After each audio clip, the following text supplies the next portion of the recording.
Hi everyone, this is Don.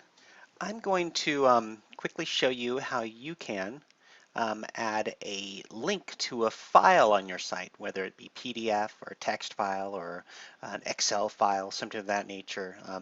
Most of the requests we get is for people when they ask to link to a PDF file of like a job application or a schedule or some type of form, PDF information for an event. So to do that, let's go ahead and jump right in and make it done. Um, I'm going to go ahead and do this on just a static content page. I'm going to do it on the About Us page. So if we go to the About Us page on the front end, go ahead and put it in here. And right now I'm on my training site, the training.stoysnet.com site. And so just so things will look kind of messy in that because I do a lot of training stuff here and we clean it up every once in a while. But so um, I need to jump to the back end of the site. So I'm already logged in here as a user administrator. And if you don't have your login information, you've never done this before, it could be because your site's still in development or somebody else may do this for you. But if you need your username and password to log into your site, please contact us or contact your project manager. So I'm going to go ahead and jump into the static content manager from here because that's what that is. It's a static page and it's called the About Us page right there. And I'm going to go ahead and click on it to just edit it. I'm not going to create a new page. I already show you how to do that in other training videos. So what I want to do here is I want to go ahead and hit a return at the bottom here just so we can keep things clear. I'm going to go ahead and put a spacer in here. Horizontal line. And then what I'm going to do is I'm going to say download PDF file. Say PDF, yeah. So now that I've typed in what I want the link to say, I select it. I highlight it by dragging my cursor across it so it's selected. And then the link button right here becomes available, like I'll show you now. If I don't have anything selected, you can still click on it, but it's not what you want. You want to have the text be a whole link. So click, get the pop-up, and so right now this is a URL. Everything, most links are URL links. So to start with a HTTP protocol, that's why it's already there. There are other protocols like news, FTP, all that stuff, but I'm going to go ahead and leave this because that's all we're doing, and it's a URL. And then I'm going to say browse to the server. Since I'm not going to just type in a URL like to some other website, I need to get a file there.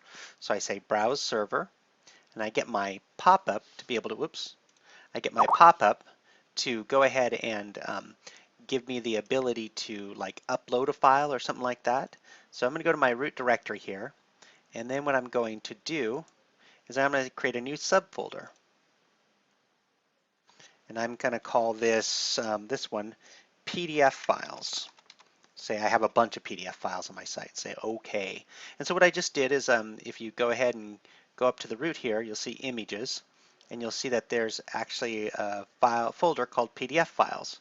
Clicking on this guy, you'll see that the folder is empty. So this is a lot like your computer in a sense when you're navigating your drives and stuff, except this drive is up on our server.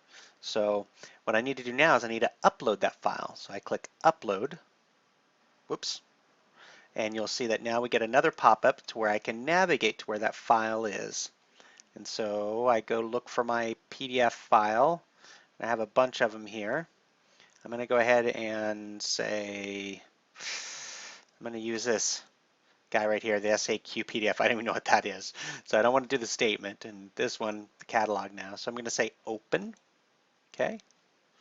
And so what it did is it uploaded this file. So now I select it by double clicking on it, and it made a link to this file. Okay. And then I'm going to say, oh, I'm going to do one other thing. And this is not necessarily bad or good, but what it does is it depends on, and unfortunately it depends on the browser that the person using your site is. But I'm going to say target.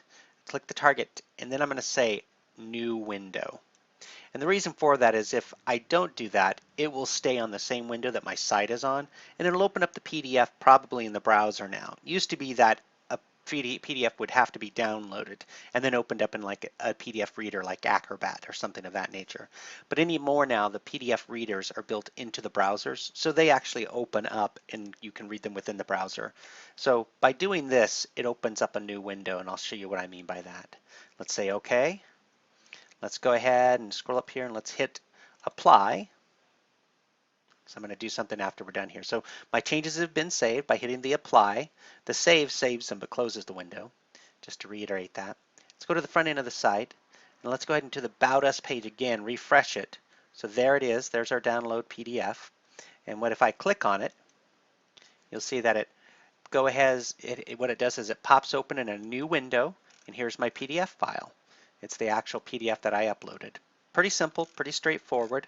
Let's go ahead and close that, because I wanted to show you was that, let's go back and edit this link again. Let's go ahead and select it, come up here and let's click on it again and edit it. And target this time, let's say not set. Say OK, apply the change, go to the front. Let's reload, because it has to refresh to get that change in the code of the rendered page. Now if we go here, you'll see that it happened right inside. It happened and it took over. I can still step back to go to the website, but that's the differences, and that's why I always suggest if you're doing something that's not part of your website, you're going to open up a new window so that your website doesn't go away.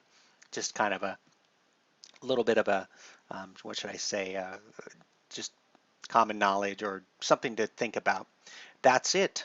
That's how you can add a file, and of course you can do that with Excel files and even image files where they can see an image, but typically you'll just display those images in here. Most of the requests we get are for PDF files. I hope you found this useful, and we'll see you or talk to you soon. Bye.